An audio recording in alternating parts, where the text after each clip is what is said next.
Summer வந்தாச்சு. What's your plan for this holiday? எங்க கிட்ட விட்டுருங்க, நாங்க பாத்துக்கிறோம். VGT Holidays. GT Holidays, South India's #1 travel brand. Delivering smiles all around the professional careers. Reach us to reach them. Singer Swagatha வந்து என்னை வந்து harass பண்ணிட்டாங்க அப்படின்னு ஒரு நியூஸ் ஒன்று வந்துச்சு. அது என்ன சார் பின்னாடி? நானும் அந்த வீடியோ பார்த்தேன். அவங்க சொன்ன அந்த இசையமைப்பாளர் யார் அப்படின்னு நம்ம இப்போ வெளிப்படையாக சொல்ல முடியாது. பட் நாம் விசாரித்த வரைக்கும் ஒரு இசையமைப்பாளர் பேரை நம்ம யாருங்கிறத கண்டுபிடிச்சிட்டோம். பட் அவங்களே அதை சொல்லாதப்போ நாம் சொல்லி அந்த சட்ட சிக்கல்களை நம்ம போய், ஆனால் அவங்க சரியான தருணம் வரும்போது கட்டாயமாக நான் வந்து யாருங்கிறத பொது வெளியில் சொல்லுவேன்னு அவங்க சொல்லியிருக்காங்க. தமிழ் சினிமா பல வருடமாக பெண்களுக்கு எதிராக தாங்க இருக்குது. இன்றைக்கி வந்து பெண்கள் கொஞ்சம் சுதந்திரமாக இருக்காங்க, வெளியில் பேசுகிறதுக்கு ஒரு சோசியல் மீடியா அவங்களுக்கு இருக்குது. உண்மையை பேசினால் கூட அப்படி ஒரு சிக்கல் இங்கே இருக்குது. ஏன்னா அந்த அளவுக்கு வந்து இங்கே மேல் சாவனிஸ்ட்டு இங்கே நிறைய பேர் இருந்திருக்கிறாங்க. இந்த ஆணாதிக்கம்ங்கிறது வந்து ரொம்ப அநியாயத்துக்கு இருந்துருக்கு. அவங்க வந்து ஏதோ இந்த துறைக்கு வந்துட்டோம், எல்லா கஷ்டங்களையும் சகிச்சுட்டு நம்ம நடிப்போம்னு நடித்தவர்கள் நிறைய பெண்கள் இங்கே உண்டு. தலைவர் 173 படத்துலேருந்து சிபி சக்கரவர்த்தி வந்து வெளியே வந்துட்டார். என்ன சார் காரணம்? ரஜினி வந்து அஸ்வத் மாரிமுத்தை கூப்பிட்டு ஒரு கதை கேட்டிருக்கிறாரு, சிபி சக்கரவர்த்தியும் கூப்பிட்டு கேட்டிருக்கிறாரு. சிபி சக்கரவர்த்தி சொன்ன கதையில் சில கரெக்ஷன்ஸ் எல்லாம் அவர் சொல்லியிருக்காரு. அந்த கரெக்ஷன்ஸை அவர் போட்டு திரும்ப சொல்லலை இவருக்கு. அதில் இவருக்கு ஒரு கோவம் வந்துச்சு. நீ வேணாப்பா, நான் அஸ்வத்தை வச்சு பண்ணுறேன்னு சொல்லிட்டாரு. இதுதான் அதில் இருந்த பிரச்சனை. அப்புறம் அவர் ஐயோ ரஜினி சார் இப்படி கோச்சிக்கிட்டாரு, நான் வந்து பண்ணித்தரேன் சார்னு சொல்லிட்டு இப்போ உட்காந்து இந்த கரெக்ஷனாக பண்ணிகிட்டு இருக்காங்க. ஒருவேளை அவர் கரெக்ஷன் சொன்ன பிறகு ரஜினிக்கு பிடிக்கலன்னா அஸ்வத் மாரிமுத்தோட ட்ராவல் பண்ணுவார். இது ரஜினி கையில் இருக்குது, அவ்வளோதான்.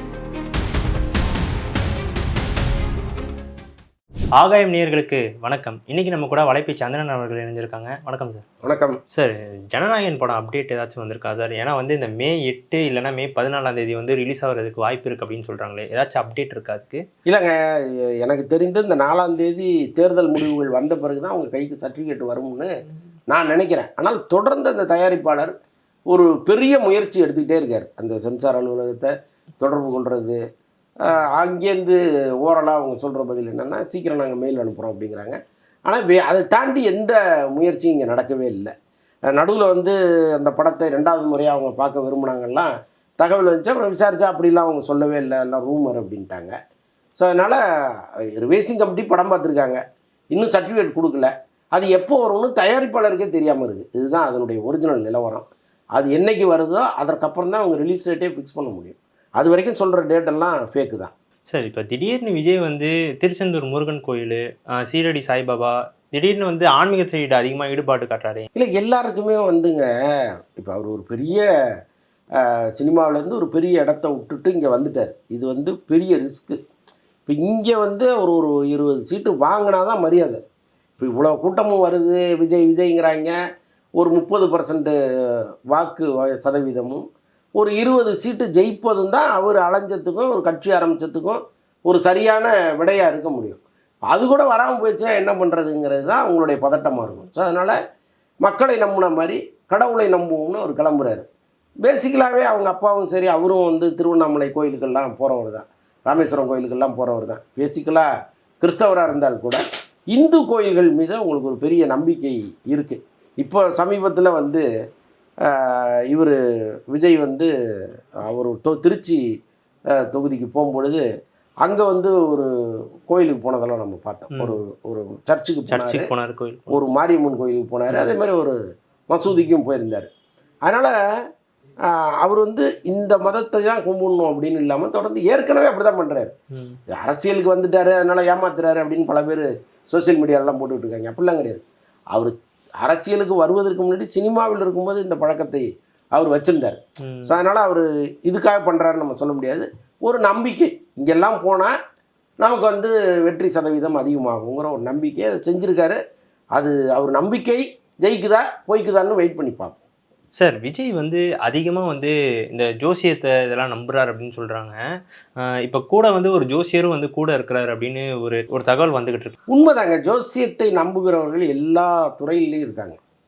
யாரோ ஒருத்தர் கொஞ்சம் பேர் வந்து நம்பாமல் இருப்பாங்களே தவிர இன்றைக்கி ஜோதிடத்தை நம்புகிறவர்கள் பொதுமக்கள்லேயே நிறைய பேர் வந்துட்டாங்க. அதுக்கு வந்து எல்லாருக்கும் ஒரு என்னென்னா பாசிட்டிவாக ஒரு 2 வார்த்தை சொல்ல மாட்டாங்களா, அன்றைக்கி நாள் கொஞ்சம் நிம்மதியாக போயிருமே அப்படின்னு நினைக்கிறது தான். கோயில்களில் ஏன் இவ்வளோ கூட்டம் கூடுது? முன்னெல்லாம் வந்து கும்பகோணம் பகுதியில் நிறைய கோயில்கள், கும்பகோணம், சீர்காழி, வைத்தீஸ்வரன் கோயில், தஞ்சாவூர் பகுதியில் நிறைய கோயில்கள் இருக்கும். ஆனால் இவ்வளவு கூட்டம் திமுதுமுன்னு வந்தெல்லாம் நான் பார்த்ததில்லை. நான்லாம் படிக்கிற காலத்தில் இவ்வளோ கூட்டமெல்லாம் பஸ் வச்செல்லாம் வந்து நான் பார்த்ததே கிடையாது. இந்த ஜோசியக்காரங்க பெருகின பிறகு பரிகாரமாக நீ இங்கே போ அங்கே போன்னு ஒரு லிஸ்ட்டை போட்டு கொடுத்துட்றாங்க. எல்லாரும் கிளம்பி எல்லா ஊருக்கும் போக ஆரம்பிச்சிட்டாங்க. இந்த பரிகார ஸ்தலங்களாக கோயில்கள் மாறின பிறகு தான் இந்த கூட்டம் வந்து பயங்கரமாக வர ஆரம்பிச்சுது. இந்த நம்பிக்கையும் பெரிய அளவு வந்துடுச்சு. இன்றைக்கி வந்து நான் பகுத்தறிவாளன்னு சொல்கிற எல்லாருமே மறைமுகமாக சாமி கும்பிட்டுக்கிட்டு இருக்காங்க. அதுதான் உண்மை. அதை வந்து அவங்க வெளிப்படையாக வெளியில் ஒத்துக்கலைனாலும் உண்மை அதுவாக தான் இருக்குது. ஸோ அதனால் அதை நம்ம பெரிய குறையாலாம் நம்ம சொல்ல முடியாது. Okay sir. சார், விஜய் வந்து அடுத்த படம் நடிக்க போகிறாருன்னு ஒரு தகவல் ஒன்று வந்துச்சு. அதுக்கேற்ற நடவடிக்கை எதுவும் எடுத்து எதுவும் கதை கேட்க ஆரம்பிச்சிருக்காரா? இல்லைங்க, அது எல்லாமே கிளப்பி விடப்படுகிற தகவல் தான். அவர் வந்து எங்கேயுமே நான் சினிமாவில் நடிக்கிறேன்னு சொல்லவே இல்லை. எந்த தயாரிப்பாளர்கிட்டையும் நான் நடிக்க போகிறேன்னு அவர் பேசவும் இல்லை. இதுதான் வந்து உண்மை. அவர் உள்ளபடியே நடிக்கணும் சினிமாவுக்கு. இப்போ அரசியலே அவர் நினைத்த இடத்தை அடைய முடியாது. அப்போ இந்த 5 வருஷமோ 3 வருஷமோ அவர் சும்மா இருக்க முடியாது, சினிமாவில் நடித்து தான் ஆகணும். அப்போ அவர் முதலில் நடிக்க வர்றது எதுவாக இருக்கும்னா ஜனநாயகன் படத்தினுடைய தயாரிப்பாளர் தயாரிக்கிற படமாக தான் இருக்கும். ஏன்னா அவர் பெருமளவு லாஸ் ஆகியிருக்காரு. அந்த லாஸை சரி கட்டணும்னா அவர் திரும்ப ஒரு டேட்டு கொடுக்கணும். இதுதான் நடக்க போகிற விஷயம். ஆனால் அதற்கான இனிஷியேட் நடந்ததுன்னா இல்லை. இந்த வாரம் தான் அவர் என்ன பண்ணியிருக்கிறாரு, ஜனநாயகன் தயாரிப்பாளரை வர சொல்லியிருக்காரு சென்னைக்கு. நம்ம மீட் பண்ணி பேசலான்னு சொல்லியிருக்காரு.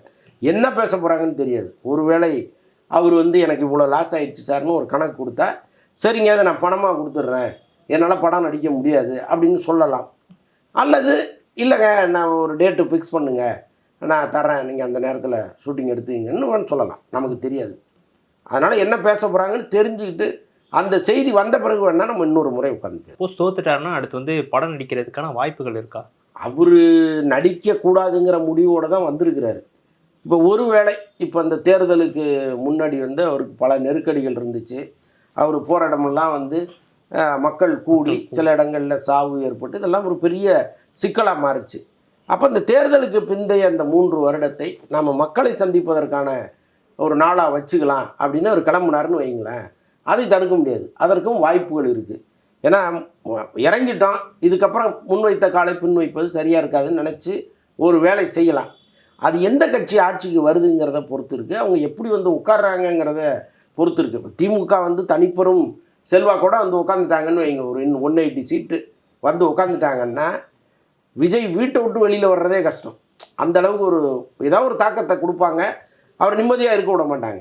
அதிமுகவும் அதே மாதிரி ஒரு பெரும்பான்மையோடு வந்துருச்சுன்னா அவங்களும் விட மாட்டாங்க. ஏன்னா ஒரு பொது எதிரி வந்துட்டான், 2 பேருக்கு நடுவில் ஒரு பொது எதிரி வந்தாச்சு. அப்போ வளர விட்டோம்னா நமக்கு ஆபத்துன்னு நினச்சி 2 பேரும் அடிப்பாங்க. அதை சமாளிக்கணும் அவர். அதே நேரத்தில் ரொம்ப தொங்கு சட்டசபையாக ரொம்ப ஜஸ்ட்டு பாஸில் வந்து உட்காந்தாங்கன்னா அவங்களுக்கும் ஒரு பயம் இருக்கும். ஏன்னா நம்மளே ஜஸ்ட் பாஸில் வந்து உட்காந்துருக்கோம், நம்ம அதிரடியாக சில முடிவுகள் எடுத்தால் மக்கள் இன்னும் நம்மளை வெறுத்துருவாங்க, நாளைக்கு தேர்தலை சந்திக்க முடியாதுங்கிற பயம் அவங்களுக்கு வரும். அப்போ இவங்க என்னவா வந்து உட்கார்றாங்கிறத பொறுத்து தான் விஜயினுடைய செயல்பாடுகளே நம்ம யோசிக்க முடியும். தலைவர் 173 படத்துலேருந்து சிபி சக்கரவர்த்தி வந்து வெளியே வந்துட்டார். என்ன சார் காரணம்? ரஜினி வந்து அஸ்வத் மாரிமுத்தை கூப்பிட்டு ஒரு கதை கேட்டிருக்கிறாரு, சிபி சக்கரவர்த்தியும் கூப்பிட்டு கேட்டிருக்கிறாரு. சிபி சக்கரவர்த்தி சொன்ன கதையில் சில கரெக்ஷன்ஸ் எல்லாம் அவர் சொல்லியிருக்காரு. அந்த கரெக்ஷன்ஸை அவர் போட்டு திரும்ப சொல்லலை இவருக்கு. அதில் இவருக்கு ஒரு கோபம் வந்துடுச்சு. நாம் சில கரெக்ஷன்ஸை சொல்லணும், அதை செய்யவே இல்லை. ஷூட்டிங் மட்டும் 28ஆம் தேதியிலேருந்து போகலாம் வாங்க சார்னு கூப்பிடுறாங்க. இது சரியான்ட்டு நீ வேணாம்ப்பா நான் அஸ்வத்தை வச்சு பண்ணுறேன்னு சொல்லிட்டாரு. இதுதான் அதில் இருந்த பிரச்சனை. அப்புறம் அவர் ஐயோ ரஜினி சார் இப்படி கோச்சிக்கிட்டாரு, நான் வந்து பண்ணித்தரேன் சார்னு சொல்லிட்டு இப்போ உட்காந்து இந்த கரெக்ஷனாக பண்ணிகிட்டு இருக்காங்க. அதை வந்து திரும்ப அவர் ரஜினிகிட்ட சொல்லி அதை ரஜினிக்கு பிடிச்சிருந்ததுன்னா சிபி சக்கரவர்த்தி ரஜினி காம்பினேஷனில் அந்த படம் போயிடும். ஒருவேளை அவர் கரெக்ஷன் சொன்ன பிறகு ரஜினிக்கு பிடிக்கலன்னா அஸ்வத் மாரிமுத்தோட ட்ராவல் பண்ணுவார். இது ரஜினி கையில் இருக்குது, அவ்வளோதான். Okay sir. சார், ஏற்கனவே வந்து அவர் படத்தை வந்து சுந்தர்சி இயக்குற மாதிரி இருந்துச்சு. இப்போ வந்து சிபி சக்கரவர்த்தி வந்து மாற்றி விட்டாங்க. இந்த படம் எடுக்கிறதுக்கு ஏன் சார் இவ்வளோ இழுபறியாக இருக்குது? வெற்றி தாங்க. இப்போ கூலி படத்தினுடைய தோல்வி வந்து ரஜினியை ரொம்ப யோசிக்க வச்சுருக்கு. இப்போ ரஜினி மாதிரி ஒரு டாப்பில் இருக்கிற ஒரு ஹீரோவுக்கு தோல்விங்கிறது ஒரு மிகப்பெரிய வருத்தத்தை ஏற்படுத்தும். அவருக்கு மட்டும் இல்லை, அவருடைய ரசிகர்களுக்கும் ஒரு பெரிய வருத்தத்தை ஏற்படுத்தியிருக்கோம். இப்படி பண்ணியிருக்கலாமே அப்படி பண்ணியிருக்கலாமேன்னு பயங்கரமாக குறைகள் சொல்லுவாங்க. இப்போ கூலி படத்துலேயே நிறைய ட்ரோல், அந்த ஒரு சேரை ஒன்று வச்சுட்டு அநியாயத்துக்கு கிண்டல் பண்ணிகிட்டு இருந்தாங்க. அப்படி இருக்கும்போது குறையே சொல்லாமல் நம்ம ஒரு படத்தை எடுத்துடலாம் அப்படின்னு ரஜினி நினைக்கிறார். ஜெயிலர் வந்து எப்படி எல்லாருமே பாராட்டினாங்களோ, ஸோ அந்த மாதிரி ஒரு படம் வந்தால் நல்லாயிருக்கும்னு அவர் நினைக்கிறாரு. ஸோ அதையொட்டிய முயற்சி தான் அது. ஸோ அதனால் அவருடைய வெற்றி அவருக்கு முக்கியமாக இருக்கிற பட்சத்தில் அவர் எத்தனை டைரக்டரில் வேணாலும் மாற்றுவார், அவ்வளோதான். சார் அரசனோட அப்டேட் என்ன சார்? அடுத்து சிம்பு எதுவும் படம் நடிக்கிறதுக்கு ப்ராஜெக்ட் எதுவும் கையில் வச்சுருக்காரா? அடுத்து அசோக் மாரிமுத்து படம்னு ஃபிக்ஸ் பண்ணி வச்சுருந்தாங்க. அதுதான் அவர் ரஜினியை நோக்கி வந்துட்டார். அதனால் வேற ஒரு டைரக்டர்கிட்ட அவங்க பேசிகிட்டு இருக்காங்க. இப்போதைக்கு அரசன் ஷூட்டிங் சூப்பராக போயிட்டுருக்கு. இல்லை, அதுலேயும் வந்து விமர்சனம் வச்சுக்கிட்டு இருந்தாங்க. வந்து சிம்பு வந்து ஒழுங்காக வந்து ஷூட்டிங் பழைய கதைங்க பாவம். இப்போ வந்து கண்டினியூஸாக நடிச்சிட்டு இருக்காரு. இப்போ அன்னைக்கு வலைப்பேச்சில் சொல்லியிருந்தோம், சனிக்கிழமை காலையில் ஆரம்பித்த ஷூட்டிங் வந்து ஞாயிற்றுக்கிழமை அதிகாலை வரைக்கும் நடந்துச்சு. அதில் சிம்பு லைஃப்லேயே ஒரு ஃபுல் நைட் ஷூட்டெல்லாம் நடித்ததே கிடையாது. காலையில் ஆரம்பித்து மறுநாள் காலையில் வரைக்கும் நடித்து கொடுத்துருக்குறாரு. ஸோ அதனால் அவரை வந்து பிராண்ட் பண்ணிட்டாங்க. இங்கே சிம்புனா லேட்டாக வருவார், சிம்புனா ஷூட்டிங் வரமாட்டார் அப்படின்னு. அதெல்லாம் இல்லை, அவர் சரியாயிட்டார். சிங்கர் ஸ்வாகதா வந்து என்னை வந்து ஹராஸ் பண்ணிட்டாங்க அப்படின்னு ஒரு நியூஸ் ஒன்று வந்துச்சு. அது என்ன சார் பின்னாடி? நானும் அந்த வீடியோ பார்த்தேன். அவங்க சொன்ன அந்த இசையமைப்பாளர் யார் அப்படின்னு நம்ம இப்போ வெளிப்படையாக சொல்ல முடியாது. பட் நாம் விசாரித்த வரைக்கும் ஒரு இசையமைப்பாளர் பேரை நம்ம யாருங்கிறத கண்டுபிடிச்சிட்டோம். பட் அவங்களே அதை சொல்லாதப்போ நாம் சொல்லி அந்த சட்ட சிக்கல்களை நம்ம போய் எதுக்கு மாட்டணும்னு ஒன்று இருக்குது. ஏன்னா எந்தவித ஆதாரமும் இல்லாமல் நம்ம வந்து இவரை தான் சொன்னாருன்னு நம்ம சொல்ல முடியாது. அவங்க தரப்புலேருந்து யாரை சொன்னாங்கங்கிறது நமக்கு தெரியும். ஆனால் அதை நம்ம பொது வெளியில் சொல்ல முடியாது, அவங்க தான் அதை சொல்லணும். ஆனால் அவங்க சரியான தருணம் வரும்போது கட்டாயமாக நான் வந்து யாருங்கிறத பொது வெளியில் சொல்லுவேன்னு அவங்க சொல்லியிருக்காங்க. அன்றைக்கி அவங்க சொல்லும் பொழுது வேணால் நம்ம விரிவாக பேசலாம். இப்போ நம்ம வந்து அந்த இசையமைப்பாளர் யாருன்னு பேசுகிறது அவ்வளோ சரியாக இருக்காது.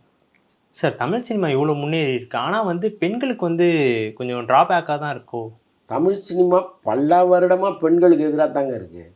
இன்றைக்கி வந்து பெண்கள் கொஞ்சம் சுதந்திரமாக இருக்காங்க, வெளியில் பேசுகிறதுக்கு ஒரு சோசியல் மீடியா அவங்களுக்கு இருக்குது. ஒரு காலத்தில் அப்படி எதுவுமே கிடையாது அவங்களுக்கு. அவங்க பட்ட இன்னல்கள்லாம் கொஞ்சம் நஞ்சம் கிடையாது, அவ்வளவு கதைகள் இங்கே இருக்குது. அதெல்லாம் நம்ம பேசினோம்னா ஒரு 3rd கிரேடு ரிப்போர்ட்டராக நம்ம மாறிடுவோம். உண்மையை பேசினால் கூட அப்படி ஒரு சிக்கல் இங்கே இருக்குது. ஏன்னா அந்தளவுக்கு வந்து இங்கே மேல் ஷாவனிஸ்ட்டு இங்கே நிறைய பேர் இருந்திருக்கிறாங்க. இந்த ஆணாதிக்கம்ங்கிறது வந்து ரொம்ப அநியாயத்துக்கு இருந்திருக்கு. அவங்க வந்து ஏதோ இந்த துறைக்கு வந்துட்டோம், எல்லா கஷ்டங்களையும் சகிச்சுட்டு நம்ம நடிப்போம்னு நடித்தவர்கள் நிறைய பெண்கள் இங்கே உண்டு. ஒரு சிலர் ரொம்ப சுதந்திரமாக இருந்திருக்காங்க. நீங்கள் அவங்களெல்லாம் நெருங்க கூட முடியாது, அடி விழுங்குற அளவுகள்லாம் அவங்க இருந்திருக்காங்க. அந்த கட்ஸ் வந்து எல்லாருக்கும் இருக்குமான்னா கிடையாது. அவங்க வருகிற பின்னணி, வளருகிற பின்னணி, வாழ்க்கையை நோக்கிய ஒரு போராட்டம், பயணம் அப்படின்னு இருக்கும்போது சில விஷயங்கள்லாம் அவங்க கண்டு காணாமல்லாம் போயிருக்காங்க. பட் இன்றைக்கி ரொம்ப மாறி இருக்குது. இன்றைக்கி வந்து நிறைய படித்தவர்கள் வந்துட்டாங்க, நிறைய கதவுகள் இங்கே இருக்குது. நீ ஒரு கதவை அடைச்சன்னா ஓடான்ட்டு இன்னொரு கதவை திறந்து போயிட்டே இருக்கலாம். அந்த அளவுக்கு இன்றைக்கி வந்து வாய்ப்புகள் கொட்டி கிடக்கு. அப்போ பழைய மாதிரி இங்கே ஒரு ஆதிக்கம் செலுத்த முடியும், ஒருத்தர் அடக்க முடியுங்கிறதெல்லாம் நடக்கவே நடக்காது. காலம் மாறிடுச்சு. சார் தயாரிப்பாளர் சங்கத்துக்கும் நடிகர்களுக்கும் ஒரு பிரச்சனை வந்ததுனால வேலை நிறுத்தம் ஆரம்பிச்சிட்டேன் அப்படின்றாங்களே சார், என்ன சார் ஆச்சு? இல்லை, ஆக்சுவலாக மே மாதம் 2ஆம் தேதி ஒரு நாள் அடையாள வேலை நிறுத்தம்னு தயாரிப்பாளர் சங்கம் சொல்லியிருக்கு. காரணம் என்னென்னா 2-3 பிரச்சனைகள் இங்கே இருக்குது. ஒன்று வந்து நடிகர்கள் வாங்குகிற அதிக சம்பளம். ஒரு காலத்தில் வந்து ஓடிடி நல்லா இருந்துச்சு, ஓடிடியில் பெரும் லாபம் வந்தோன்னா அதில் ஒரு பகுதியை வந்து நடிகர்களுக்கு கொடுத்து கம்மி பண்ணாங்க. ஒரு 60 கோடி வாங்குகிற நடிகர்களுக்கு 150 கோடி கொடுத்தாங்கன்னா அது ஓடிடியில் நல்ல பிஸ்னஸ் இருக்குது அப்படின்னு கொடுத்தாங்க. ஓடிடியில் கதவுகளை மூடிட்டாங்க. அவ்வளோ சம்பளம் நாங்கள் தரமாட்டோம், அவ்வளோ தொகை கொடுத்து படத்தை வாங்க மாட்டோம்ட்டாங்க. ஆனால் நடிகர்கள் தங்கள் சம்பளத்தை குறைக்க மாட்டேன்னு அப்படியே நிற்கிறாங்க. அப்போ தயாரிப்பாளர்கள் வந்து பெரிய சிரமத்துக்கு ஆளாகிறாங்க. அதேமாதிரி தமிழில் வந்து பெரிய படம் எடுக்கிறவர்களே இல்லைங்கிற அளவுக்கு சூழ்நிலை மாறிப்போச்சு. இப்போ வந்து எடுக்கிறவங்களும் 1-2 பேர் வந்து இப்போ சன் டிவி மாதிரி பெரிய நிறுவனங்கள் எடுக்கிறாங்க. இப்போ அவங்களுக்கு ஒரு கணக்கு இருக்கும், இதுதான் அப்படின்னு சொல்லி எடுப்பாங்க. மற்றவர்கள் அப்படி கிடையாது, படம் எடுக்க முடியாமல் முடங்கி இருக்காங்க. ஸோ இதுதான் சூழ்நிலை. இந்த சூழ்நிலையில் நீங்கள் வந்து ப்ராஃபிட் ஷேரில் வாங்க, உங்களுக்கு சம்பளம்லாம் நாங்கள் தரமாட்டோம், ஒரு படத்தை எடுப்போம், பிஸ்னஸ் பண்ணுவோம், என்ன பிஸ்னஸில் எங்களுக்கு லாபம் வருதோ அதில் ஒரு குறிப்பிட்ட தொகையை நீங்கள் வாங்கிங்க, 30%, 35% நீங்கள் வாங்கிங்க அப்படின்னு கேட்குறாங்க. அதுக்கு நடிகர்கள் ஒத்து வரல. அதுக்காக தான் வந்து இந்த ஸ்ட்ரைக்கை அவங்க அனௌன்ஸ் பண்ணுறாங்க. இன்னொரு பக்கம் திரையரங்க உரிமையாளர்கள் என்ன சொல்கிறாங்க, நீங்கள் படத்தை வந்து 8 வாரம் கழித்து தான் ஓடிடியில் கொடுக்கணும், நீங்கள் 4 வாரத்திலே கொடுத்துருங்க, அதனால் தியேட்டருக்கு ஆள் வர மாட்டேங்கிறாங்க. ஒரு நல்ல படம் வந்ததுன்னா இது ஓடிடியில் வந்த பிறகு நம்ம பார்த்துக்கலாம், இப்போ எதுக்கு போய் தியேட்டரில் பார்க்கணும் அப்படின்னு சொல்லி வரமாட்டேங்கிறாங்க. அப்போ 8 வாரம்ங்கும் போது அவன் 8 வாரம் வரைக்கும் பொறுமையாக இருக்க மாட்டான். தியேட்டருக்கு வந்துடுவான், எங்களுக்கும் ரெவன்யூ நல்லா இருக்கும்னு இவங்க ஒரு பக்கம் கருத்து சொல்கிறாங்க. பட் தயாரிப்பாளர் என்ன சொல்கிறாங்க, ஓடிடி அவன் வாங்குறதே பெரிய பிரச்சனை, இதில் 8 வாரம் கழிச்சு தான் நான் கொடுப்பேன்னா வரவே மாட்டான். அப்போ எங்களுக்கு வந்து ஒரு பெரிய தொகை அங்கேருந்து வராமல் போயிடும், நாங்கள் அதுக்கு ஒத்துக்க முடியாதுங்கிறாங்க. ஸோ இதையொட்டியும் இந்த ஸ்ட்ரைக் வருவதற்கு வாய்ப்பு இருக்குது. எனக்கு தெரிந்து ஒரு 15ஆம் தேதிக்கு பிறகு கருப்பு படத்தினுடைய ரிலீஸுக்கு பிறகு ஒரு நீண்ட வேலை நிறுத்தம் இங்கே வருவதற்கு ஒரு பெரிய ஆபத்து இருக்குது. அது என்ன நடக்க போகுதுன்னு தெரியல. Okay sir. சார் இப்போ ஒரே துறையில் தான் இருக்காங்க, திருப்பி திருப்பி இந்த மாதிரி சண்டை வந்துக்கிட்டே இருக்குது, ஏன் அது உள்ளே உட்காந்து பேசி வந்து காம்பன்சேட் பண்ணிக்க மாட்டேங்கிறாங்களா? அதுதாங்க இங்கே இவங்க என்னென்னா, இது வந்து நம்முடைய துறை, இது எங்கே வந்து ஒரு ஓட்டை இருக்கோ அதை வந்து எல்லாரும் சேர்ந்து அடைக்கணுங்கிற எண்ணம் வந்துட்டனாலே பிரச்சனை சால்வ் ஆயிடும். ஆனால் அது வந்து இங்கே இருக்கிற சங்கங்கள் அதை செய்ய மாட்டேங்கிறாங்க. அவங்களுக்கு தேவையானதை அவங்க வலியுறுத்தி கேட்குறாங்க, இவங்களுக்கு தேவையானதை இவங்க வலியுறுத்தி சொல்கிறாங்க. அப்படி தனித்தனியாக இயங்க ஆரம்பிச்சிட்டாங்க. இங்கே கூட்டமைப்பு அது இதெல்லாம் போடுறாங்க, அது எதை போட்டாலும் இங்கே சண்டை சச்சரவாக தான் இருக்கே தவிர இதில் இருக்கிற நியாய தர்மங்களை உணர்ந்து யாருமே செயல்படுற மாதிரி தெரில. ஸோ அதன் காரணமாக தான் இவ்வளோ பிரச்சனைகள் போயிட்டுருக்கு. ஓகே சார், முடிச்சுக்கலாமா? சரி சார், உங்கள் நேரத்துக்கும் கருத்துக்கும் ரொம்ப நன்றி சார். நன்றி.